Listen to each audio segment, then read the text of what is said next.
Good evening, everyone. It's Sanifa Menon from hearthealthbrainhealth.com, encouraging healthy grieving and mindful actions. Today, I thought I'd talk about something that could be handy for many people to be thinking about as we begin a school year in North America.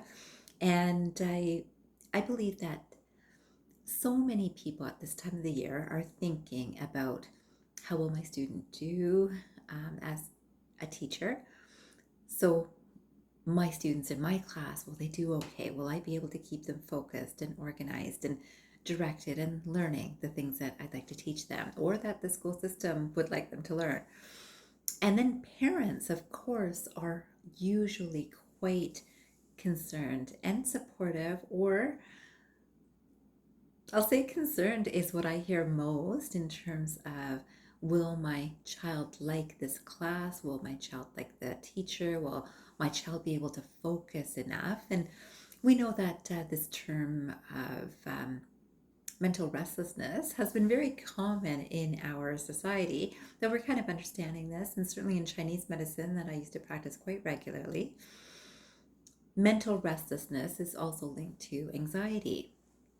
So we know that a lot of students have some anxiety about coming into a new class and a new school year, and teachers often have anxiety about what kind of class they will get in terms of their students and whether they'll be liked. And kids are thinking the same way too, aren't they, about will they be liked?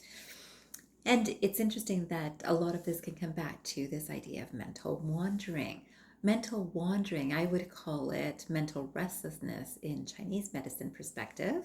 But if we look at this idea of mental wandering, it's actually a term that is Sanskrit that led to this idea. There's a term called Vikshepa, and this is a Sanskrit term which is actually used in both Buddhism and Hinduism traditions. And this idea of Vikshepa, I just wanted to help you understand this. So it says here, in terms of this definition of Vikshepa, it also mentions that, yes, it's Sanskrit, and that there's a Tibetan phonetic, which is the same idea as this Vikshepa, which is nampar yengwa. So that is the same idea. So again, this has been an idea that's been around for quite a bit of time. But here's the definition.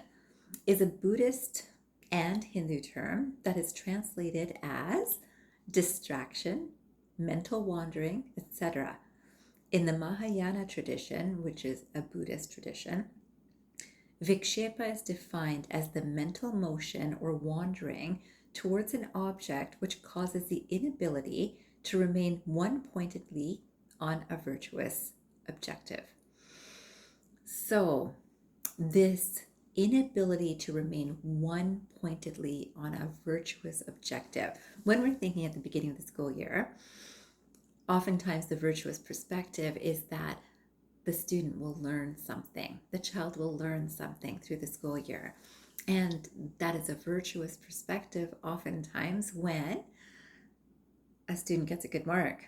Now, a student can make it through a school year because they're determined to get through and don't ever want to come back to school.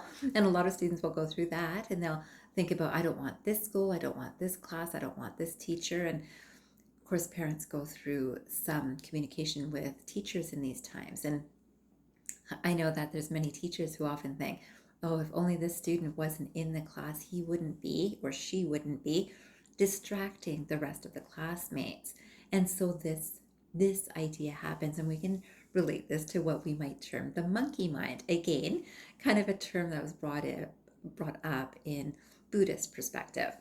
Still, this Vikshepa is a word that's used in Sanskrit for both Buddhist and Hindu traditions. And as we see in life, we're actually seeing this quite regularly. And it's not only in classrooms, is it?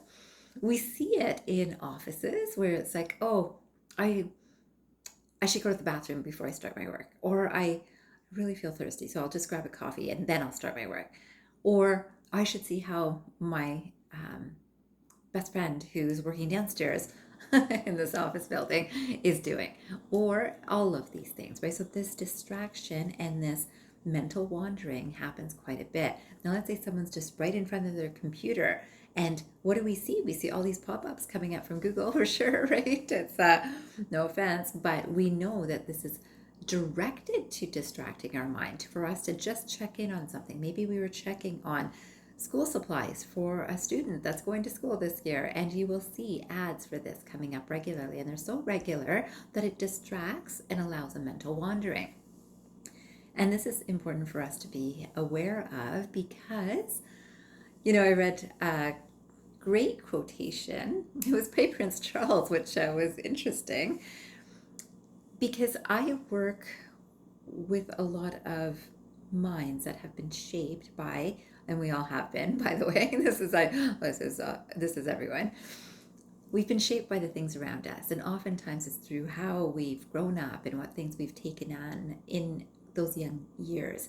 Which is why right now at the beginning of the school year, it's such a beautiful time to start implementing ideas into your own mind first, and then affecting the students that might be in your life. So whether you're a teacher, whether you're a parent, or whether you're a friend, any way that you might be helping influence this school year for a child or an adult, this is something to remember.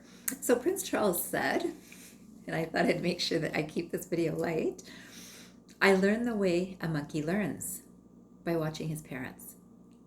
And this is so simple, isn't it? I learned the way a monkey learns by watching his parents.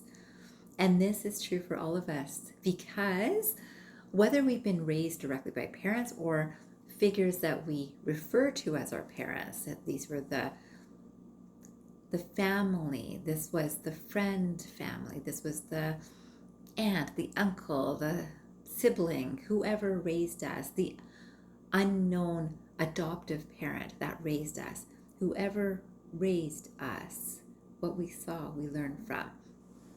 And this is so interesting when students are coming to school today, isn't it? Because even if I look at 20 years ago, I must have been quite a child now. But, 20 years ago, when students weren't doing so well in school, the teacher was able to speak to the parent and say, you need to do this work at home. You need to be able to see if your child can write this. This is the homework. This is the stuff that they need to do daily. Today, we've come to a point where the parent comes in to yell at the teacher, you're not sitting with my child as much as you sit with everyone else, and you are not giving my child the attention they need. I need a program that's more directed towards my child's thinking and learning. And these will be the same parents that are doing the same thing in their workplace. I need something different. I need a different chair to sit on because my back is not comfortable on this chair, so I need an ergonomic chair. I need a window. I need, right? And then the child grows up saying, I need this different. I need this different. This isn't right. They're not treating me well. All of that. Very, very important for us to understand how children are learning through us. And so today I want to make sure that we understand that this is leading to this idea of Vikshepa, which again, Sanskrit term. And I'd love for you to understand this, that this mental wandering that all of us do, if we are not mindful of it, not only is it affecting us in our day and our inability to stay focused on a virtuous objective, it's also affecting the people around us. And if you've got children, of course, I think this is especially important because this time is shaping how they're thinking for their lives. And we've all been shaped before in our times. So I don't know how old you are if you're listening or watching this video, but there's no time like the present to be mindful about our own patterns and behaviors. So today I leave you with this idea. At the same time, because I'm in an amusing mood, I want to make sure that we have one more quotation for you to reflect on.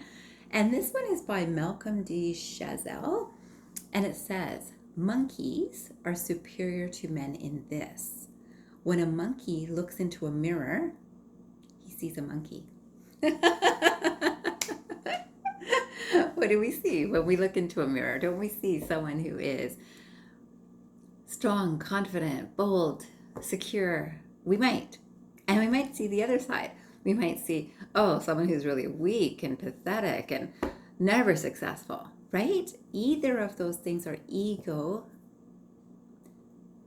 perspectives. Whether I feel that I'm better than another person or lesser than another person is an ego perspective. So when I look in the mirror, unless I see all of it, I don't understand myself.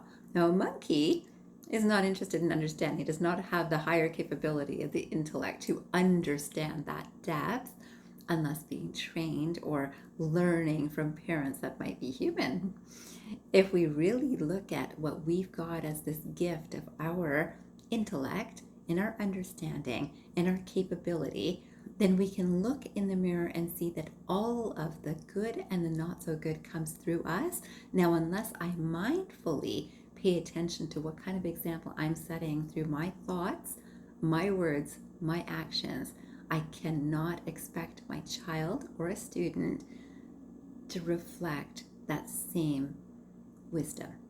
Today, I leave you with that thought, and I hope you remember it's just a fun quote, but it's a deep quote too. I wish you a fantastic evening ahead, a fantastic school year ahead too, and I hope you remember, transform your mind and transform your life. Have a great evening, everyone.